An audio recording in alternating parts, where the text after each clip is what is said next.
Assalamualaikum warahmatullahi wabarakatuh. Perkenalkan, nama saya Dini Bagus Wahyudi, NPM 1892. Saya dari Fakultas Ekonomi ingin menjelaskan tentang pengertian ekonomi internasional.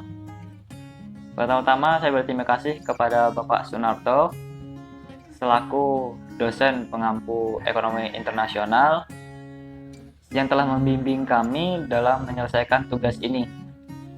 Baik, kita akan masuk ke dalam materi.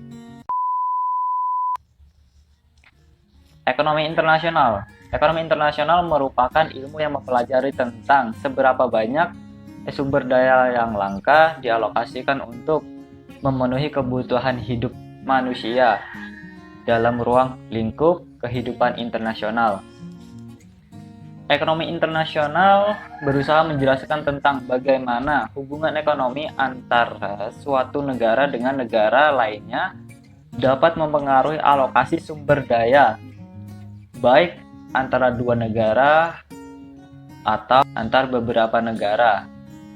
Banyak bentuk hubungan dalam kaitannya dengan ekonomi internasional ini, yang meliputi perdagangan, investasi, pinjaman, bantuan, serta kerjasama internasional.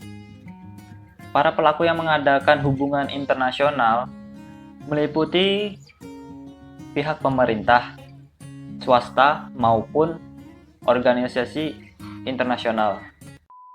Selanjutnya, ada beberapa faktor penunjang yang sekiranya dapat mendorong sebuah negara untuk menunjang kegiatan ekonomi internasional, antara lain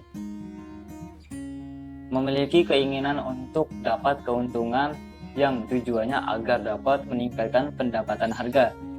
Kedua, memiliki kemampuan yang berbeda dalam bidang ilmu pengetahuan dan teknologi untuk mendapatkan pengelola sumber daya. Ketiga, memiliki kelebihan produk atau barang di dalam negeri sehingga melakukan ekonomi internasional merupakan hal yang tepat. Yang keempat, adanya perbedaan sumber daya alam, tenaga kerja, adat dan istiadat, iklim yang dimiliki suatu negara, sehingga hasil atau jenis produksi yang dihasilkan antara negara satu dengan negara yang lainnya mengalami perbedaan. Yang kelima, terdapat era globalisasi di mana tiap satu negara tidak mungkin bisa hidup dengan sendirinya tanpa bantuan dari negara-negara lain. Yang keenam, adanya kesamaan selera terhadap suatu barang. Yang terakhir, adanya keinginan untuk dapat membuka suatu peluang kerja sama serta hubungan-hubungan diplomatik yang dilakukan dengan masyarakat dari negara-negara lain. Adapun tujuan ekonomi internasional ini adalah itu untuk bisa meningkatkan kemakmuran suatu negara yang lebih baik. Perbedaan cara apapun sifat yang ada pada perdagangan di ekonomi internasional dan perdagangan yang dilakukan hanya dalam cakupan luar negeri disebabkan oleh beberapa hal tersebut. Yang pertama, karena ada perbedaan hukum serta peraturan jual beli, peraturan bea dan uang. Yang kedua, karena perbedaan adat istiadat, kebiasaan, kegemaran, musim, iklim, bahkan kondisi pasar lokal. Yang terakhir, karena ada perbedaan keadaan dan suasana politik, sosial, budaya, serta ekonomi dan kultural. Manfaat kegiatan ekonomi internasional yang dapat didapatkan dari perdagangan internasional. Yang pertama, meningkatkan pendapatan suatu negara. Beberapa contoh hal yang meningkatkan pendapatan negara adalah perihal tentang TKI atau Tenaga Kerja Indonesia, di mana mereka akan mendapatkan gaji dengan mata uang dari tempat asal mereka bekerja.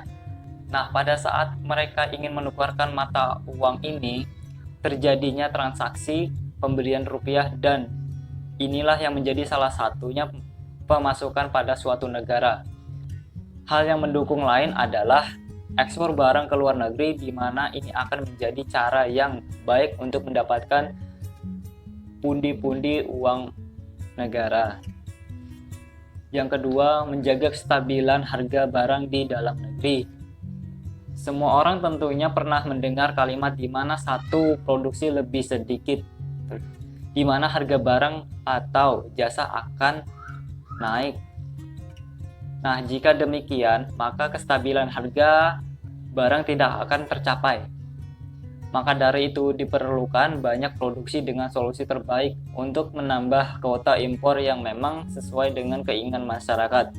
Hal ini tentunya dapat memenuhi segala permintaan di dalam negeri dan menjaga harga agar tetap stabil dan juga murah. Yang ketiga, untuk memperluas ketersediaan lapangan kerja di suatu negara.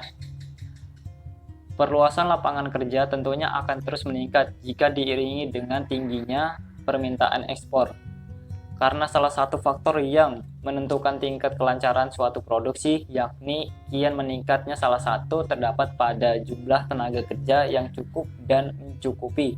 Selain dibutuhkan ketersediaan bahan-bahan baku. Yang keempat, mempercepat pembangunan nasional. Banyak pembangunan yang dilakukan guna menunjang adanya kegiatan ekonomi internasional seperti pembangunan bandara baru, pelabuhan baru, tol laut baru, jalan baru, dan lain sebagainya. Yang kelima, munculnya ahli-ahli di bidang teknologi. Dengan adanya globalisasi, tentunya proses alih teknologi akan semakin cepat. Nah, hal inilah yang dapat mendorong masyarakat Indonesia untuk terus mempelajari teknologi sehingga dapat menjadi ahli-ahli teknologi. Nah, itu dia beberapa hal yang berkenaan dengan pengertian ekonomi internasional beserta penjelasannya tentang ruang lingkup, tujuan, dan manfaatnya. Semoga bermanfaat dan dapat menjadi referensi terbaik untuk Anda. Sekian, wassalamualaikum warahmatullahi wabarakatuh.